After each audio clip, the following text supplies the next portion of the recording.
Then the season's finally over. Odegaard finds his shooting boots to ensure Arsenal take all 3 points on the final day. David Ornstein's been talking Viktor Gyökeres and Benjamin Sesko. Will bring you the latest on all that. Plus, we'll discuss the controversy at Old Trafford as Aston Villa are robbed of a Champions League spot.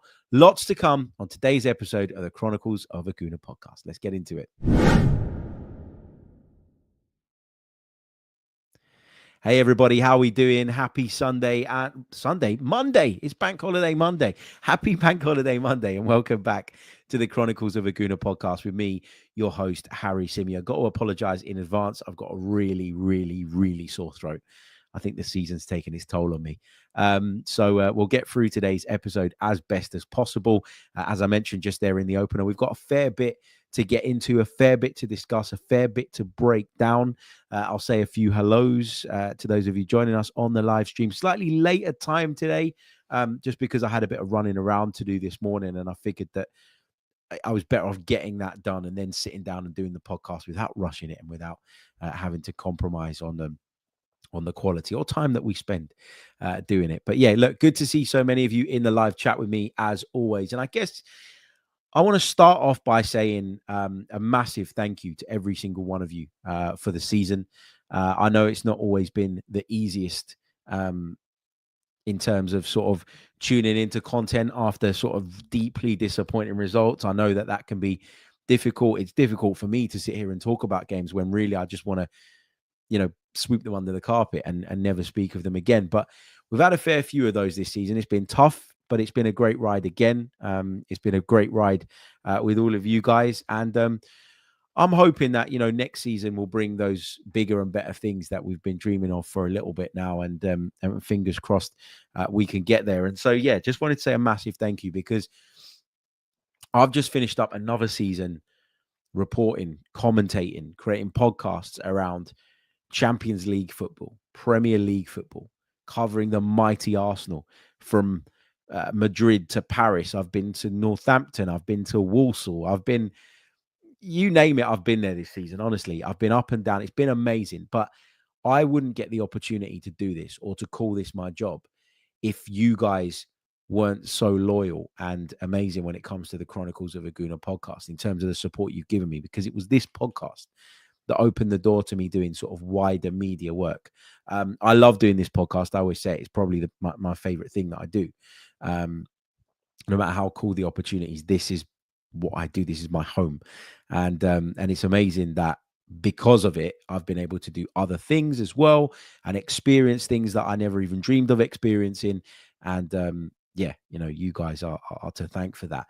I know a lot of people will be down at Emirates Stadium right now for the trophy lift. The women are going to celebrate their Champions League trophy because, they deserve to. It was a really special and amazing achievement. And I do want to touch on that because I didn't get an opportunity to record the pod yesterday because I drove down to Southampton for the game. But I think for me, there's no club in world football that deserve that level of success on the women's stage more than Arsenal, because Arsenal have championed women's football for such a long time. Arsenal have been at the forefront of the women's game for such a long time. They were focusing on it and investing in it before pretty much anybody else was. Not at the level that we're talking about anyway. Arsenal have been pioneers and trailblazers when it comes to women's football, and to not only win it, but to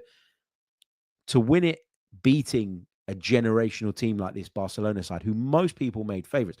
Myself and Shabana Hearn, we discussed it on a bonus episode over on our audio feed on Friday. We released it, I think, on Saturday morning, and we were talking about it. And, I'm not as across women's football as she is, but looking at all the facts, all the stats, the history, I was concerned for the Arsenal women. I thought that Barcelona would go on and win it. But you watched that game unfold and you really got a sense and a feeling as the game went on that, no, Arsenal were here because not only do they deserve to be based on the previous, but because they really believe that they can win this thing. And they didn't crumble. Did they have a little bit of fortune in terms of some of the opportunities that Barcelona missed? Probably, but you need a bit of the rubber to green, don't you? I just thought that the performance was top. They took their moment when it came, and it's a massive moment for women's football in this country, generally speaking. But it's also a huge moment for our football club. Now, I know people will say it doesn't mask or make up for the disappointment on the men's side of things, and that's fine. You know, some of us follow the men's side a lot more closely than we do the women's side, but that doesn't mean that we shouldn't acknowledge when our women have gone out there and achieved something magnificent and something special, and that's exactly what they've done. So, congratulations to them. Enjoy the trophy lift if you're down at Emirates Stadium this morning. I know a lot of people are going to be tuning in online to watch it. I've seen some videos and some pictures on social media. It looks quite the turnout. So enjoy, lap it up, take it all in. And fingers crossed we'll see our men achieving similar things next season as well. So, yeah, congratulations to the Arsenal women. We're going to talk a little bit about yesterday's trip to Southampton. I mean, the game for me didn't really throw up that many talking points. It had the feeling of a pre-season game. In fact, I think I said on my first radio hit of the afternoon that for Arsenal, Champions League football is already wrapped up. Second place, barring a mathematical miracle, was already wrapped up. And it was very much a case of getting through this game, hopefully picking up all 3 points, feeling really, really good, and then building again over the summer for another campaign and for another season. And it had a feeling of a preseason game to it when it started. It had a feeling of a preseason game, I thought, throughout. It was nice that we found the winner in the end through Martin Odegaard. But I think Mikel's team selection, even just that made it very, very clear what the kind of outlook was on this game. Now, he was sitting up in the stands with Josh Kroenke because, of course, he was suspended from the sidelines, and, he would have had a different view. I interviewed Mikel after the game, around about 20, 25 minutes after the full-time whistle. He was in a really relaxed mood. I think in the last few press conferences and interviews post sort of PSG and all of that, I think he was a little bit tetchy. I think he probably felt that in the lead up to the Newcastle game as well, because there was still something very much at stake. He seems to have, just from sort of looking him in the eyes and having a conversation with him after the game, he seems to have just accepted what's happened now. And when I say accepted, I don't mean in the bad sense. Like, I don't mean that he's going to go away and be like, well, we don't need to improve anything and we're fine. I don't think Mikel Arteta is that kind of guy. He's very much someone who's always thinking about the future and who's always thinking about how he can improve in those marginal gains. But I think it was nice to chat to him yesterday and sort of recognize that he's not over the season, but that he's parked it and it's now about the future. Whereas directly after the PSG game, he was accused of being a little bit salty and he was accused of being a little bit delusional in some of the things he was saying. And I certainly disagreed when he said that we were the better team than PSG and all the rest of it. So I think that has died down a little bit. And I think, as I said at the time, I think that's what you're going to get from someone when they're an incredibly emotional person. And being incredibly emotional, it has its plus points and it has its negatives. The plus points are that, you give it your absolute heart and soul. And if you do that, you're more likely to achieve great things. But also you will see a somewhat salty side and a bad loser come through when you're really invested and when you're desperate to achieve. And I think sometimes we just have to remember that, managers are dealing with an even bigger disappointment than what we're dealing with a lot of the time, because they are the ones that have put their blood, sweat, and tears into it. And they're the ones who are ultimately falling short. Now, it's painful as a fan, but imagine being that guy. It must be really, really difficult. He made 5 changes to the team yesterday, which said a lot for me.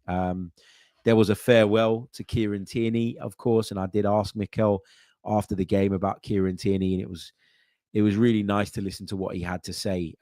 He said he's a really special guy. He's been here from the beginning. When I got here, he won with me. He said, obviously, he's part of that FA Cup winning squad. He said he didn't expect to have him with the team this season, but obviously injuries meant that, he had to come back from his loan spells and all the rest of it.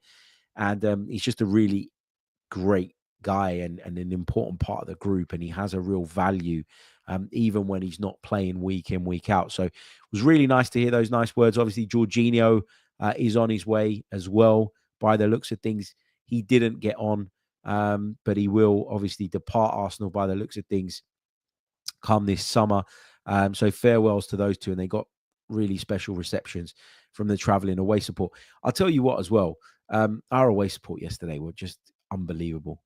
Really, really good. Really, really amazing. And for Kieran Tierney to get his goal as well, that really kind of crowned things off for me. I mean, when he scored the goal, because bearing in mind, right, Kieran Tierney was playing at left centre-back yesterday. To find himself at the near post on the right side of the pitch and sweeping a Ben White cross, it's pretty bold on his part.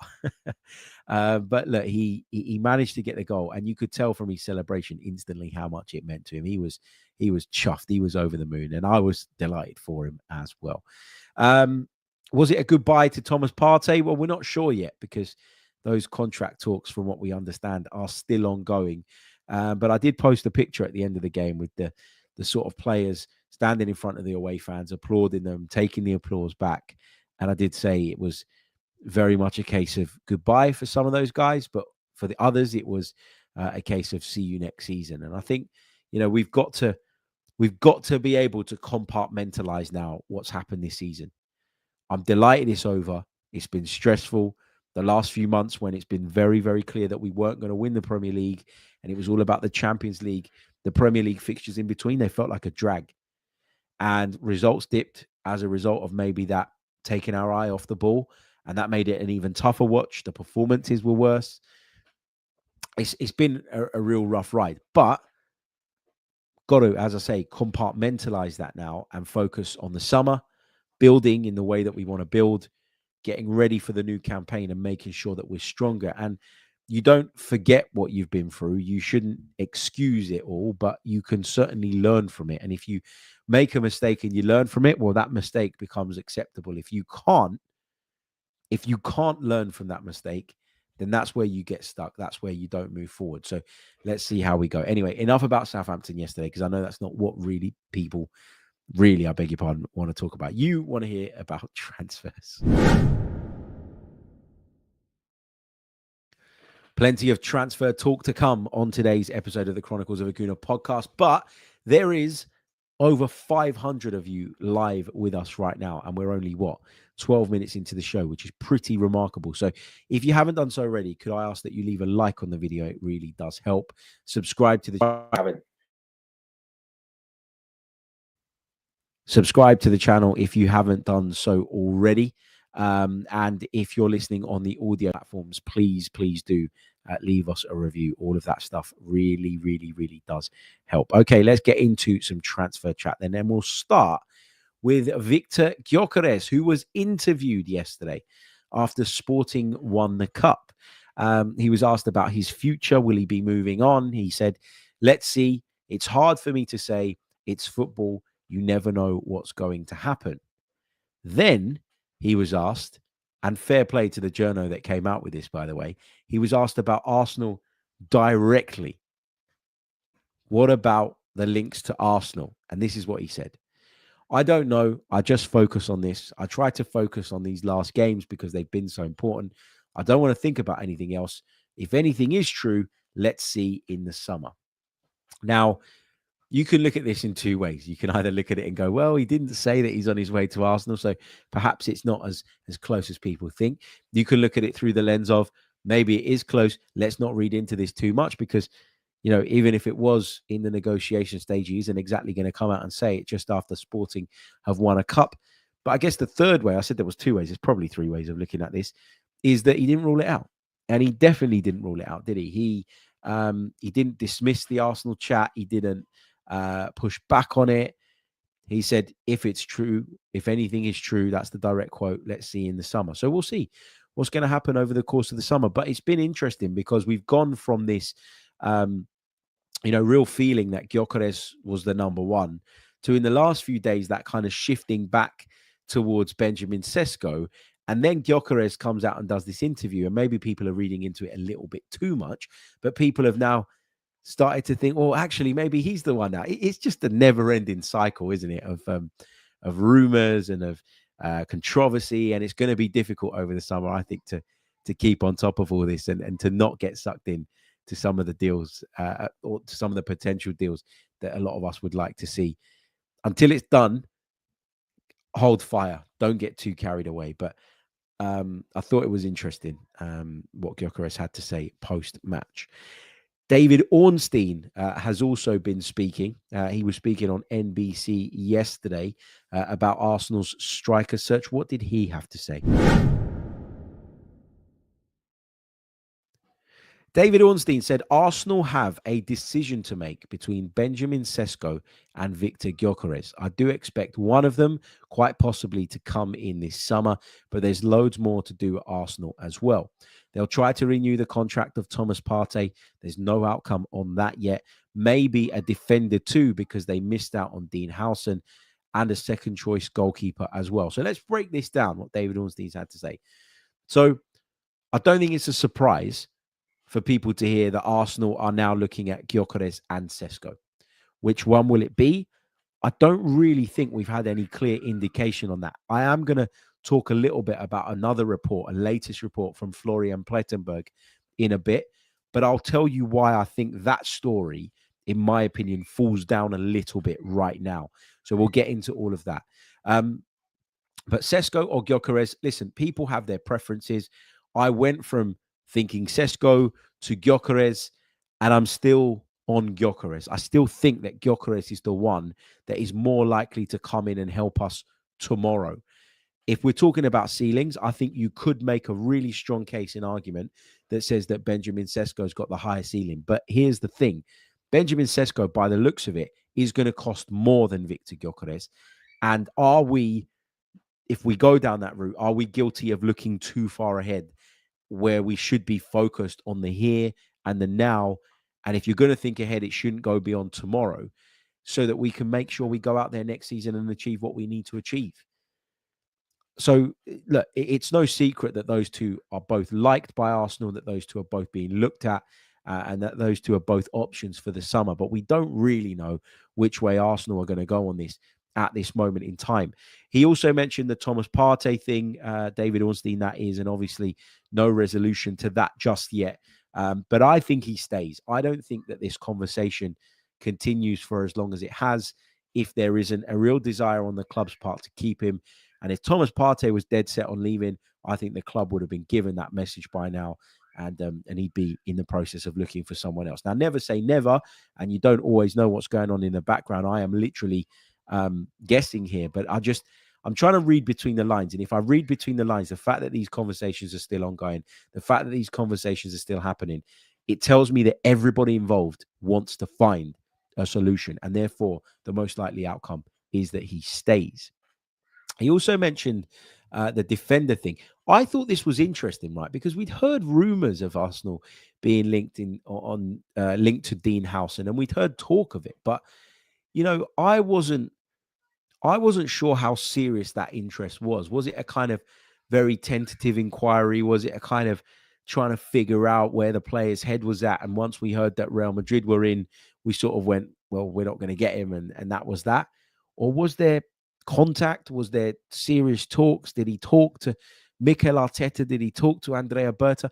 We don't know the ins and outs of it. But for David Ornstein to say Arsenal might go and bring in a defender too because they missed out on Dean Howson, it suggests that he's got some information that maybe suggests that actually Arsenal were quite big on this, that Arsenal were very much in there for Dean Howson. Now, I was skeptical about that, but this makes me believe that there was probably a lot more to those rumors than maybe I'd ever given credit for. So, yeah, will Arsenal go and bring in a defender?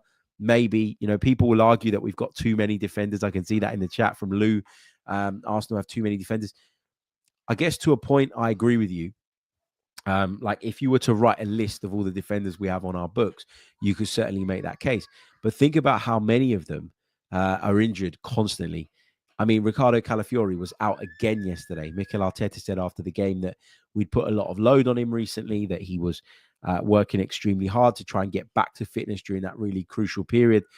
And we felt now that he needed a break. That might be true, but he's injured. But he wouldn't need that break, basically, if he didn't have such a wretched injury record. So he's one I'm worried about.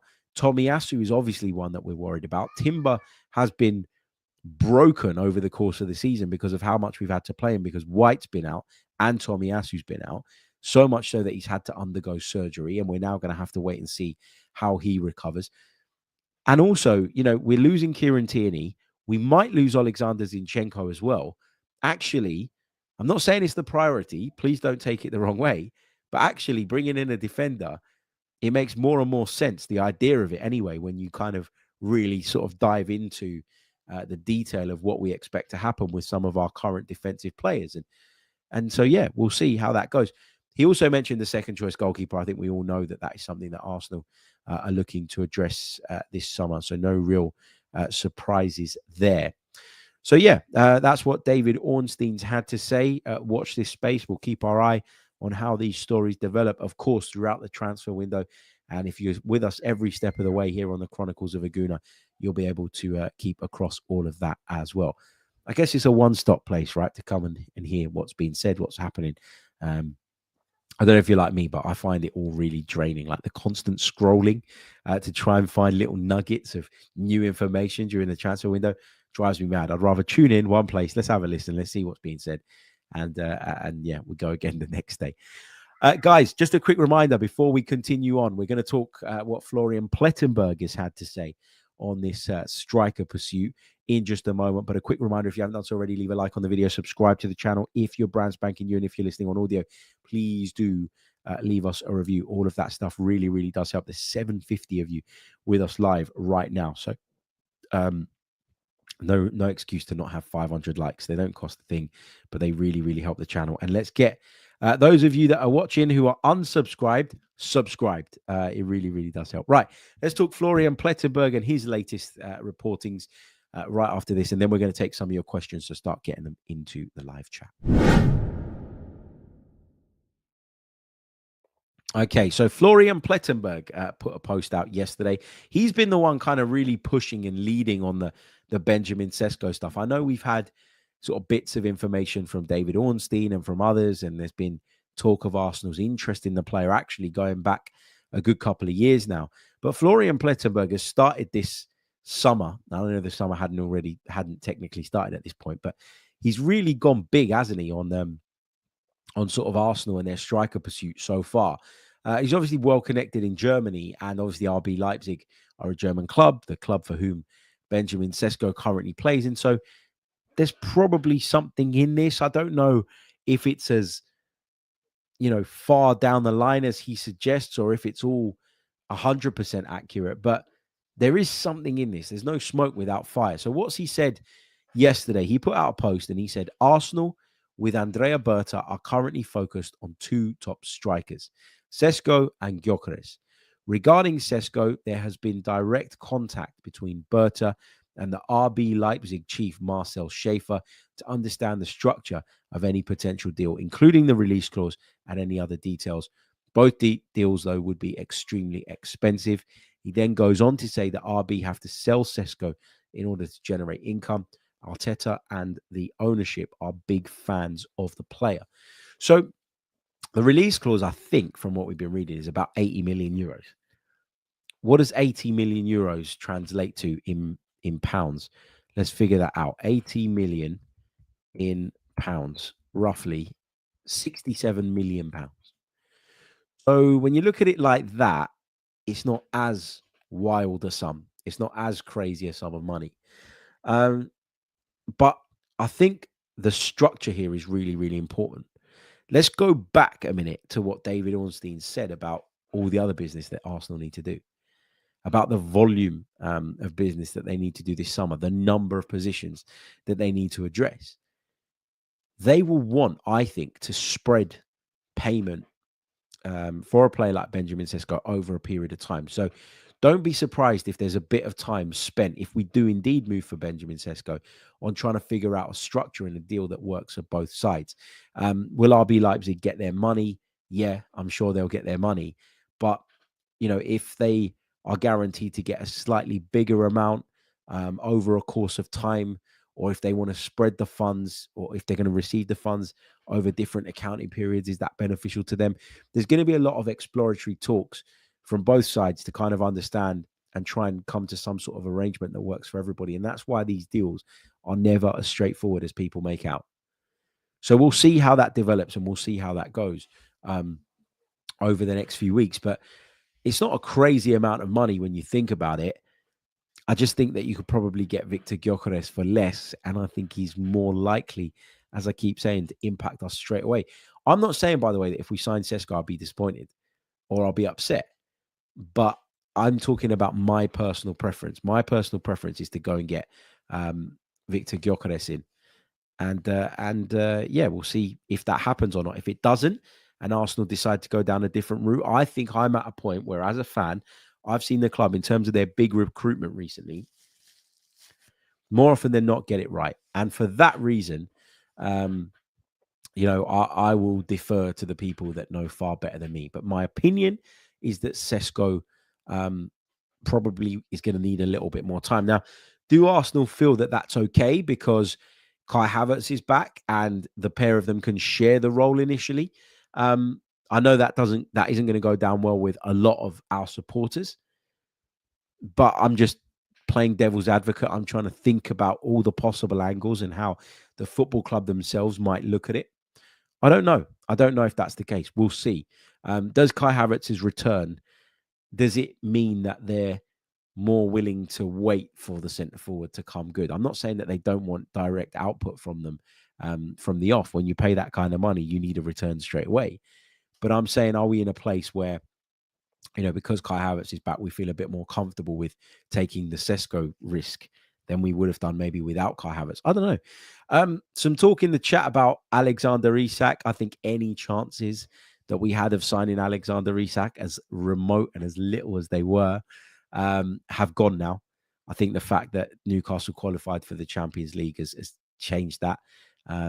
Listen, I don't think they'd have let him go anyway, but I think now they're going to be bulletproof in their defense of him. And whereas before, I was saying to someone yesterday at the game, I was like, when I saw that Newcastle were losing, and obviously Villa were drawing at the time, and at the time Newcastle were going to fall outside the Champions League places, I turned around to a mate of mine and I said, I would make 100 million quid bid for Alexander Isak tomorrow. And I'd expect Newcastle to turn that away, but it would just maybe shake things up, unsettle him a little bit. Maybe the player would then start, agitating for a move. Who knows? Anyway, and also he's too good a player not to play in the Champions League. So having that we could hold over him and over Newcastle would have been great. But obviously they've managed to sneak into the Champions League because Aston Villa were robbed, and we'll come on to that in a minute. But before I go on to that and then into your questions from the live chat, I do want to touch on something else that Florian Plettenberg mentioned. He mentioned that Kaoru Mitoma is someone that is on Arsenal's list for the summer. He said that Rodrigo is the dream signing, but that is not moving at the moment due to the players' wage demands, which we discussed the other day. I read some of the comments after that episode, and it amazes me how many people don't know the difference between gross and net. Like, if he's demanding 300k net, then you're paying a hell of a lot more than the 300k a week. Let's say that's the figure. I don't know for sure, but just as an example, you're paying a hell of a lot more out in order for him to receive that. And it's just mad to me how many people were like, oh, those wages are fine. Gross and net, look it up. They're two different things, man.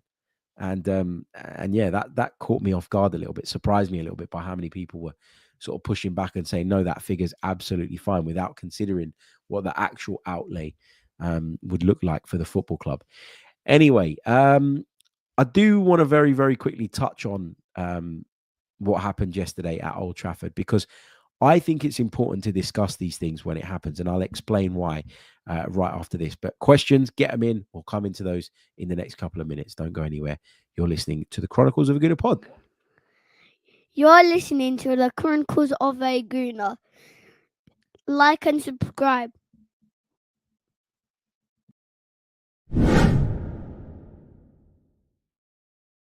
You heard the man. You're listening to the Chronicles of a Gooner. Like and subscribe. Okay, so I feel the need to talk about this. I really, really do. And here's why, okay? For much of the season, we've been bemoaning the standard of the officials. We've been on the receiving end of some really bad and, quite frankly, shitty calls. We've been in some really bad situations this season. And I've always said after each and every one of those incidents that as fans, as football fans of all clubs, we have to get together on this. Because what the tribalism does is it creates a shield for the PGMOL, right? Because any Villa fan complains about what happened yesterday, there'll be a load of fans that go, "Oh, you lot are just salty. It wasn't based on one incident that you didn't make the Champions League. It's 38 games over a season, blah, blah, blah, blah, blah." And what you get is you get a situation where the PGMOL can just quietly, walk through the crowd. And while everybody's arguing with each other, they go through unnoticed when actually they're the problem. The standard of officiating in our league is horrendous. Aston Villa, in my opinion, are well within their rights to complain about that because however you want to dress it up, the fact that they are not in the Champions League next season, it does come down to that one moment. Who would have backed that Manchester United team with less than 20 minutes to go to come back and win? Because that's what had to happen for Villa to lose for Villa to miss out on the Champions League because Newcastle were losing. So this idea that they've got no right to complain, that they should just move on and get over it, it's a load of nonsense. Listen, I don't particularly care for Aston Villa. I don't have any affiliation with Villa. But that was a robbery. And everybody has to call it out because if you don't call it out, you end up in a situation where we, infighting amongst ourselves as football fans, we end up in a place where we allow the real culprits and the real problem to go unpunished and to go without taking any real responsibility. So good on Aston Villa, I say, for making their complaint. Anyway, question time. Let's get yours from the chat box.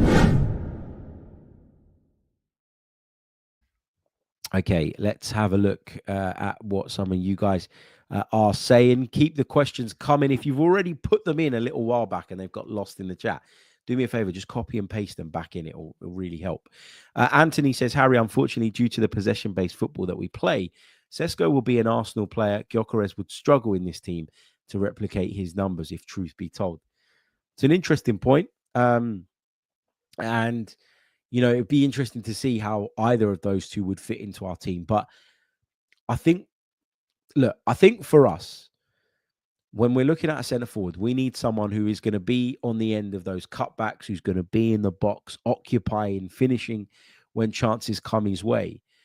But part of our game model involves the centre forward at times dropping deep and at times getting a little bit more involved. Now, if the game model is going to change and if that game model only exists because we never felt that we had that out-and-out striker to be able to play in the more conventional way that you normally see a centre forward operate, then, fine.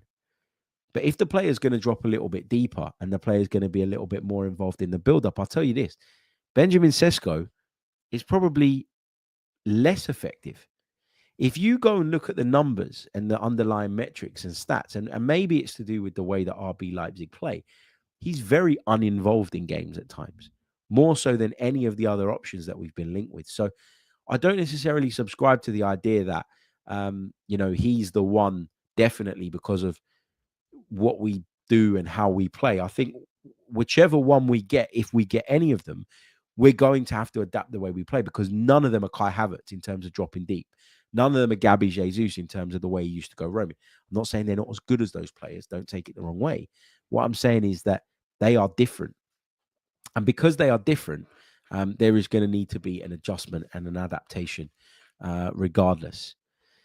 Let's move on. Let's take a few more from the live chat. Paul James said, when we played Liverpool at the Emirates, we scored an injury time winner, ruled out for a foul that never happened. We complained and got cussed. Karma. This is the thing, though, mate. This is the exact point I'm making. We've got to stop that. That was a bad call. That was a wrong decision. We've been on the end of a hell of a lot of them this season. But when we come out and complain about it, and everyone's going, oh, it's salty, and you're this and you're that, and it's Arsenal, and all they do is whinge and moan, that is so counterproductive for the bigger picture. It's unbelievable because what we should be doing as football fans is uniting and saying, hold on a minute, we don't want to watch a league every week that is really badly dictated by bad refereeing calls. Like, you're talking about a club missing out on potentially 100 million quid based on what happened. That means everything to Aston Villa. in terms of who they can recruit in the summer, how they can recruit, how much can they spend, keeping players happy who want to be playing in the Champions League. The outlook on Aston Villa's season now is so different to what it would have been had they qualified for the Champions League. And that is down to the fact, like, I'm 99% sure that had they taken the lead in that game, they don't lose it. That's all that needed to happen. They just needed to get a draw because Newcastle were losing against Everton. So, yeah, like, you can say it's karma and all that, but that's contributing to what I'm talking about, right? I get it. Like, there's that tribalism in us. It exists. And the natural reaction sometimes is to go, good, it was them anyway. Who cares? But I think we need to rise above that as football fans, generally speaking, because otherwise we just allow the real culprits and the people that are actually responsible to just cruise through without taking any responsibility at any given point. And that's a big, big issue for me. Jid says, Arsenal are obviously not going to sell over 6 first-team players in the summer. Let's say we sell Nuno, Sambi, and Reece. Which other 3 players would you be open to losing in the summer? I think we're going to lose Zinchenko. I'd let Fabio Vieira go. So that's another 2. And I think that's kind of where I'm at in terms of who I'd let go. Listen, if the right offer came in for Kivior, I'd consider that as well. I know that sounds a bit silly because he's played really well recently, but I'm still not sure that he's going to get the game time that he wants. And I'm not sure that we're going to be able to keep him happy for much longer, playing a kind of bit part role. So let's see. But Fabio Vieira, I'd definitely try and sell to Porto. And Zinchenko, I'd probably move on as well. Yeah. What else have we got? Wobo Jog says, when do you expect Sesko to be announced? I'm already tired from all the reports. Mate, it's going to be a long summer. That's all I can tell you. Luke Shaw, not the real Luke Shaw. We discussed this yesterday. He says, Harry, what can be done to make sure the officiating in the EPL is better handled? Fans have complained for way too long and it hasn't worked. Banners in the stadium? Honestly, mate, I don't know. But what I do know is that the standard is not good enough, and I know that it needs to be improved. And unfortunately, we're in a place where those responsible are going to keep on getting away with it. And like, for example, yesterday, if you're not sure as the ref, let it go on, let the play develop, and then we'll see. We'll see. And the fact that the referee blew the whistle so early meant that we couldn't go to VAR. But this is the problem as well that we have, right? Because you get a lot of like ex-pros and like broadcasters who say silly things like, oh man, why didn't the flag go up earlier? Well, we all know that the flag doesn't go up straight away because there's a possibility that the decision is wrong. If you're unsure, if you're not totally convinced as a linesman, you should leave the flag down and raise it that little bit later. Now, people will argue that there's a risk to the players, and we saw Taiwo Awoniyi obviously get an injury as a result of that. But that you can get an injury at any point in football. Like I don't think honestly that is a reason to scrap the whole just holding fire on the flag or blowing the whistle in this case that occurred at Old Trafford yesterday. We've got to do better, man. We've just got to do better. And whoever's heads need to roll for that to happen, for me, they need to be rolling, because we're not seeing any improvement, and we're not seeing this level of controversy in other leagues that operate with VAR, which tells you it's a Premier League problem and not necessarily a good problem in the wider game. I do think there's bad officiating everywhere. Obviously, they're humans; they're going to make errors, but the frequency with which those bad decisions are, really contributing to the outcome of games in this country is unprecedented. It really, really is. What do we got? Halo Mateus says, how did Arsenal end up top of the injury table this season? Is there something really, really wrong in the medical department or the training sessions? I think that we've been partly unlucky, but we've also not managed certain players in certain situations well enough as well. So I think it's a number of things. Yeah, and hopefully we have a better campaign next season. But like people say about the training, whenever I've spoken to anyone at Arsenal, they've said, like, what training? Like, we barely get to train as much as we want to train because of the really sort of short recovery times and turnarounds between each game. So, I don't think it's a training thing. I think it's a workload thing in general. And I think that we need to again look at the wider context of our sport, where we've got players now, in some cases,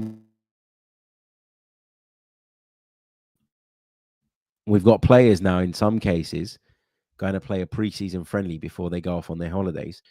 We've got other players who are going to have internationals now before they go on their holidays. It's just madness. It's madness. That's the bigger issue, the wider issue, in my opinion. We'll take a few more of your questions in just a second. We'll be right back. Okay. Let's have a scroll through the chat and pick out a couple more. Sooty FM says Liverpool already moving like champions and we will drag it out all summer. How do other clubs do deals for top players so quickly, but we seem to want to shop at Poundland for the cheaper deals? I don't think that's the case. I think Arsenal, look, by all accounts, we've already wrapped up Martin Zubimendi. You know, some situations aren't as simple as that. Like, it's not always just in your hands. Like, for example, Liverpool are going to raid Bayer Leverkusen, right? Bayer Leverkusen have come to the end of a chapter. Xabi Alonso's left. He's been appointed as the Real Madrid manager. A lot of those players would have known that he's been leaving for the last 6 months, and a lot of those players would have been sure from that point that they were going to move on and putting things in place and lining things up for that to happen. You know, you think about it, Florian Wirtz, that they're after, where's he coming from? Bayer Leverkusen. Frimpong, Bayer Leverkusen. Sometimes circumstances allow deals to be done earlier, quicker, smoother, swifter. And obviously, remember, Liverpool did jack shit business last summer. Like, literally nothing. Chiesa came in. That hasn't exactly gone well. So they kept their powder dry with a view to spending this summer and were probably acting on those plans, over the course of the season to make sure that they could execute as soon as possible. But listen, why is everyone losing their minds about Arsenal not doing business yet? The window's not even open yet. Like, nothing can be officially done right now. So if you take this time to have discussions, to have conversations, to come up with a solution that works for all parties, that's absolutely fine. As long as those players are in good time to come in and be part of your preseason and go in and go for whatever it is that you're hoping to achieve that season, that's all good with me. That's all good with me. Paul James says, I think you misunderstood me, Harry. We're talking about referees. I think fans should call out all poor decisions and put the tribal nature of football to one side, as poor decisions affect all of us. Yeah. We're singing from the same hymn sheet there, I think. Also, Benny says, isn't Wirtz costing about 120 million plus? That's what the rumors are. And he said, that's a hell of a lot of money, man. Like, we've got business to do in a number of departments. We are not going to spend 120 million on any one player.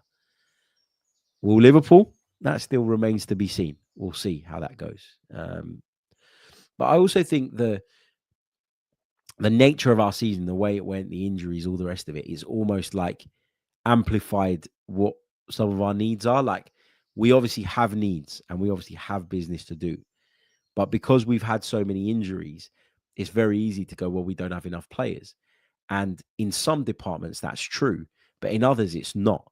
In others, it's just literally we've been down to the bare bones because of injuries. And in a normal season, under different circumstances, you don't feel that as bad. So let's see what we manage to get done over the summer. But just to circle back to that point about getting business done quickly, the season ended yesterday, man. Like, I don't really know what people are expecting. If we get to like the last week of the window and nothing's happened and people are getting frustrated, or we're about to go on preseason tour and we haven't wrapped up the sort of bulk of our business, then I'd understand. But we're not there yet. Guna76 said, Harry, had the pleasure to meet you twice at Tom's last 2 live shows at the Angel. Love your shows and appreciate your hard work. Keep it up, buddy. All the best, mate. Thank you so much, mate, for your really, really kind words. Tom says, hit the likes. Yes, where are we on the likes? We've only got a couple of hundred, but there's over 700 of you with us live right now. So there's no reason, guys, come on, why we shouldn't why we shouldn't be closer to that 500 mark. Sooty responds by saying, Liverpool's first offer for Wirtz is £100 million and the window is not open yet. That's what I meant by moving like champions, lining deals up. But again, Arsenal appear to be trying to line deals up. Like Zubimendi, from everything we hear, is already lined up. So they've done that, and if it's now a case of, right, Sesko, Gyökeres, which one is it that we're going to go for? And exploratory talks are ongoing now to figure out financially what's doable, what's viable, what's acceptable to the selling clubs. And we're ready to execute when the window opens. I would argue that that's Arsenal doing well as well. Like, I mean, 100 million for Florian Wirtz is a hell of a lot of money, guys. And I'm not saying he won't work, because I think he's a really talented player, but I just it's that classic case of judging a transfer window before those players have had any opportunity to impact. Let's chill, man. Like if we get to the start of August and there's 2 weeks to the beginning of the season and we're struggling to get our targets over the line, I will 100% agree with you. But I'm not willing to be critical right now. Not at this stage. It's way too early. In fact, I was going to say too early in the window. The window's not even open, is what I'll say there. Anyway, look, guys, I am going to wrap it up there for today. Thank you so much for joining me. As always, really appreciate the love and support. So many of you with us live on this Monday morning. I nearly said Sunday again, but it is Monday. Like, subscribe, all the rest of it. Leave us a review, and we'll be back with another episode tomorrow, unless something major breaks later on. Appreciate all your love. Appreciate all your support. Thank you for all the support you've given me over the course of the season. And now it's into transfer silly season. We go ahead of hopefully a way more fruitful campaign. I'll catch you all soon. Until the next one, take care. Goodbye.